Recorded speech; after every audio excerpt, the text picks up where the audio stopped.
On Okonjo Lane, where every neighbor's life was an open book, the Ezi family arrived without a word and vanished just as quietly.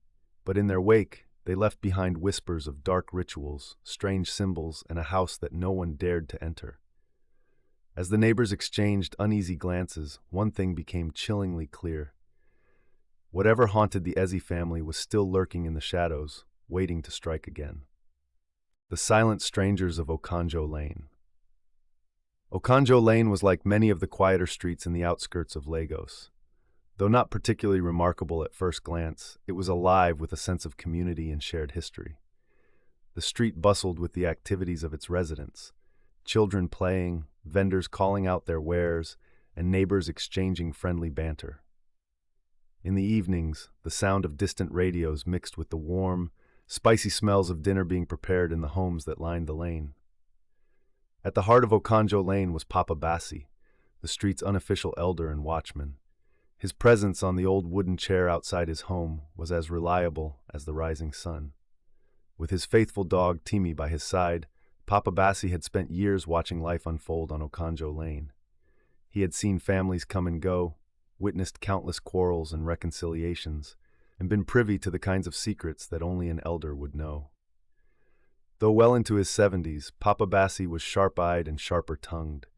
His wisdom was sought by those in need of advice, and his gossip was relished by the rest.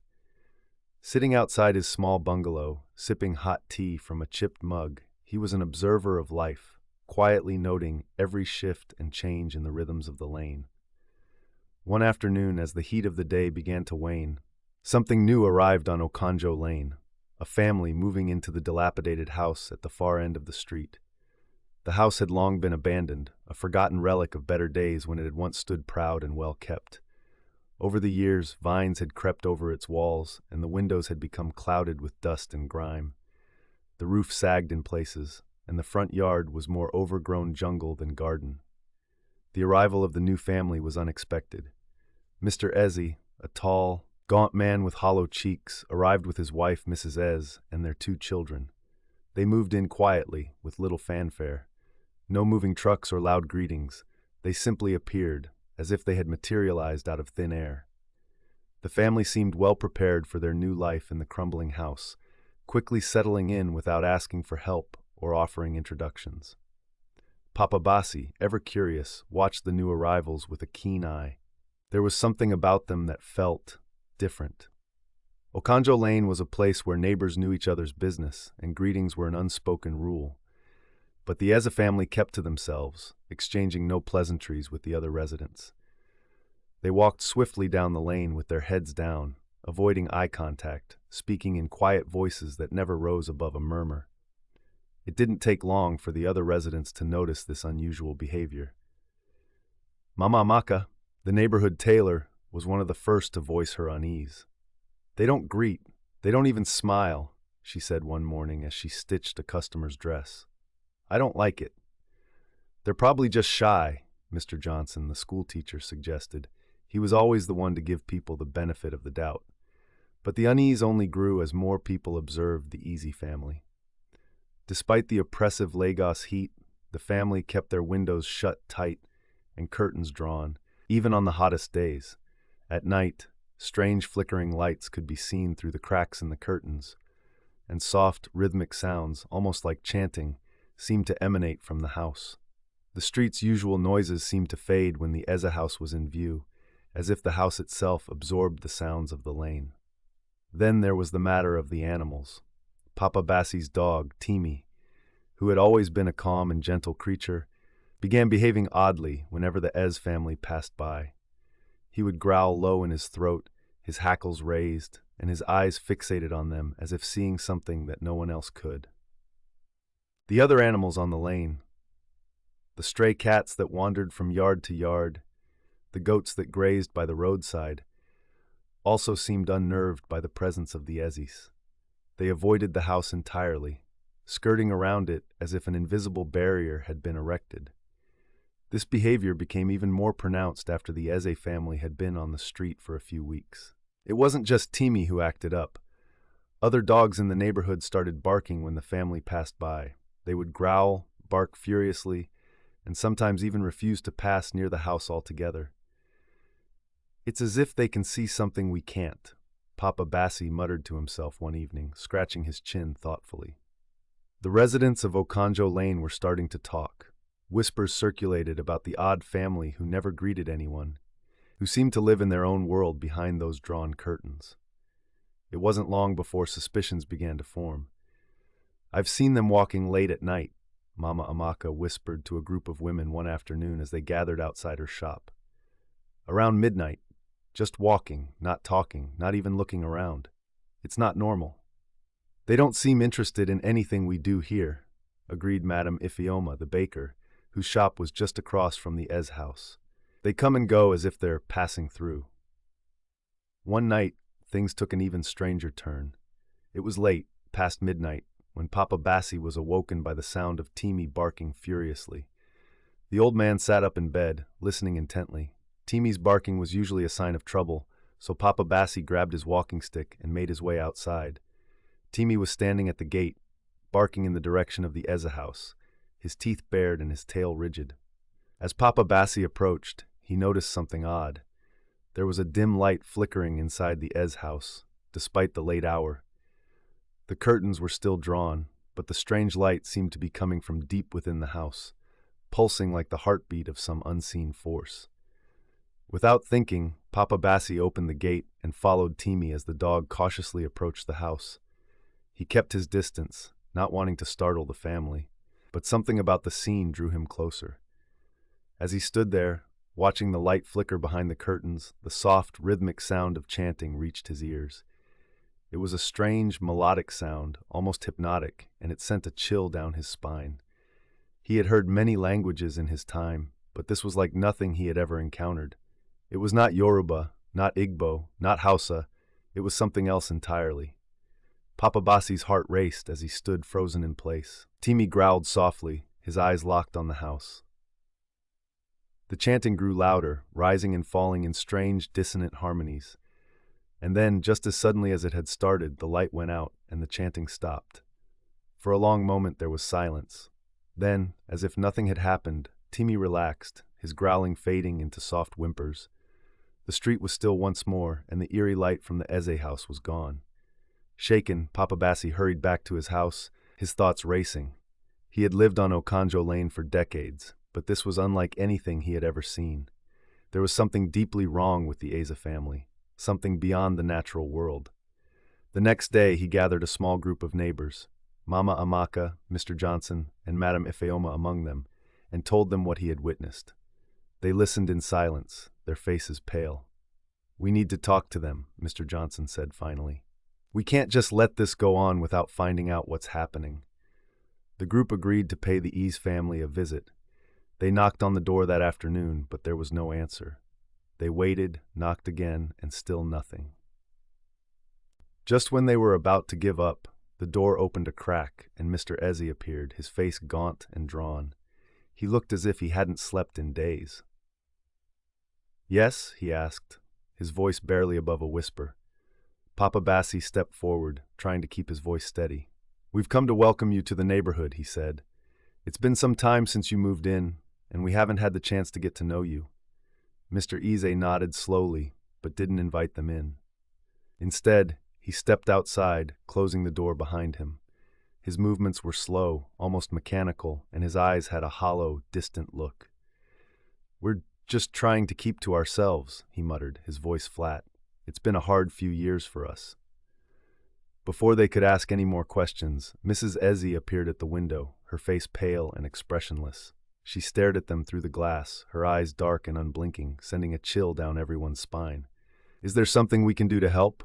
Mr. Johnson asked gently, but Mr. Ezzy shook his head, already retreating back toward the door. "No," he said. "We're fine. Please, just leave us be." With that, the door closed, leaving the group standing on the porch, their questions unanswered. They exchanged uneasy glances, sensing that something was terribly wrong but unsure of how to proceed. The air felt thick with something unspoken, and the chill they had felt standing at the door lingered even after they walked away from the house. As the days turned into weeks, the unease on Okonjo Lane grew. The Eze family became even more withdrawn, and their interactions with the neighbors all but ceased. The curtains remained drawn, the strange lights flickered through the night, and the rhythmic chanting occasionally drifted out into the quiet street. The only sign of life was the silent comings and goings of Mr. and Mrs. Ez, always at odd hours, their children in tow, moving quickly down the street as though they were avoiding being seen. The animals, especially the dogs, continued their eerie behavior. Timmy, once the friendliest dog on the lane, now growled at anyone who even mentioned the Easy family. Other dogs barked relentlessly when passing by the house, as though sensing something sinister hidden behind those walls. The whispers among the residents of Okonjo Lane grew louder. Some claimed that the family was cursed, others believed they were hiding something far worse, perhaps something supernatural. The neighbors began to avoid the Ez house, some even crossing the street when walking by. Though the house was at the far end of the lane, its presence was felt by everyone. One particularly hot night, the situation escalated. It was the peak of the dry season, and the air was thick and stifling. Many of the residents had taken to sleeping outside on mats, trying to catch the slightest breeze. Papa Bassi was among them, Timmy lying beside him in the cool shade of the tree in their yard. Around midnight, a strange noise roused him from his light sleep. It wasn't Timmy barking, but a deep guttural sound, almost like a growl, that seemed to come from the direction of the Ezzy house. He sat up slowly, his old bones creaking as he rose to his feet. Timmy was already alert, standing at the gate, staring intently down the lane. In the distance, faint figures could be seen moving near the Ez house. At first, Papa Bassi thought they were shadows, perhaps just a trick of the dim moonlight, but as he strained his eyes, he realized they were people. The Ez family, all four of them, stood in their front yard, facing the street. They were motionless, as if they were waiting for something. Then, as if on cue, the chanting began again. This time it wasn't muffled or distant.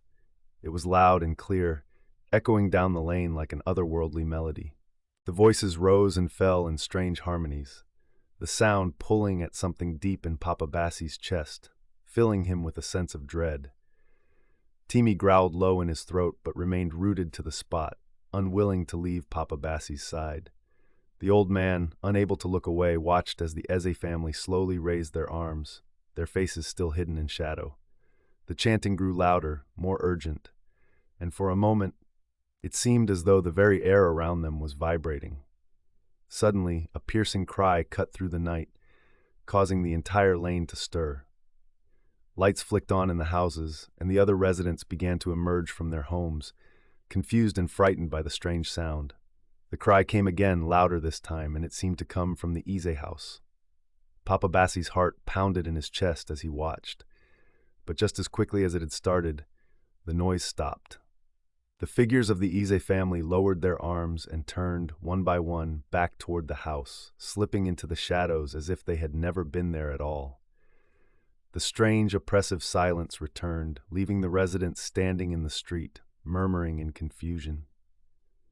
The next morning, everyone was talking about the strange event. Some claimed they hadn't heard anything at all, while others swore that they had seen ghostly figures outside the E's house. Theories abounded. Some said the family was performing some kind of ritual, while others suggested they were involved in dark magic. But what happened next would make the entire street shudder with fear. A week after the strange chanting incident, the Eze family vanished. Just like that. Their house, once filled with the strange lights and sounds, was suddenly dark and silent. The neighbors noticed when the curtains, always tightly drawn, were left open one morning, revealing an empty, untouched interior. The family's furniture remained, their belongings left in disarray, but the family themselves were gone. No one had seen them leave. No cars had come in the night, no moving trucks had arrived to carry them away. It was as if they had disappeared into thin air. Mama Amaka was the first to notice the open windows. She had been on her way to the market early in the morning when she saw the house standing still and dark, a stark contrast to its usual secretive appearance. She approached cautiously, peeking through the window, her heart pounding in her chest. The sight that greeted her left her speechless. The house was in complete disarray. Chairs were overturned, papers scattered across the floor, and strange symbols were drawn on the walls in what looked like black ink. In the center of the room, a circle had been drawn, with candles placed at each point, all burnt down to stubs. It looked like the remnants of a ritual, but there was no sign of life, no sign of the Eze family. Mama Amaka rushed back to the other residents, and soon the entire neighborhood gathered outside the Eze house, staring in disbelief at the scene inside. No one dared enter the house, too afraid of what they might find. The whispers began again, this time louder and more frantic. They were practicing dark magic, someone said. They were spirits, sent here to torment us. Another added. The most unnerving part of it all was Timi. Since the family's disappearance, Timi had become calm again, no longer growling or barking when he passed by the house. It was as if whatever had disturbed him so much was now gone, leaving nothing but an eerie calm in its place. The disappearance of the Eze family remained a mystery that no one on Okonjo Lane could solve. Weeks passed, and no one claimed the house. The strange symbols on the walls faded with time, but the story lingered. People avoided walking by the house, and the animals once again began to wander freely down the lane, no longer disturbed by the unseen presence that had haunted them for so long. As the months passed, life on Okonjo Lane slowly returned to its normal rhythm.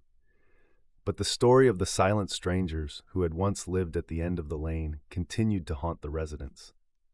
Even Papa Bassi, who had seen so much in his long life, couldn't shake the feeling that there was more to the story, something deeper and darker that they had all missed. And so the house at the end of Okonjo Lane remained empty, a silent reminder of the family that had appeared and vanished without a trace. Some said they had been spirits, others believed they had been running from something even worse, but no one knew for sure.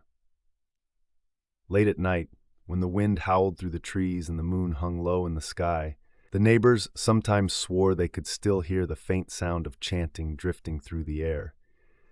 And every time they did, they turned away from the house and hurried inside, locking their doors behind them. Because whatever had happened to the Eze family, one thing was clear: it was not of this world. If you're captivated by mysterious stories like this, don't forget to like, share, and subscribe to African Tales by Kwaku and Akua for more thrilling African folklore, legends, and supernatural tales. Hit the notification bell so you never miss a new story that will keep you on the edge of your seat.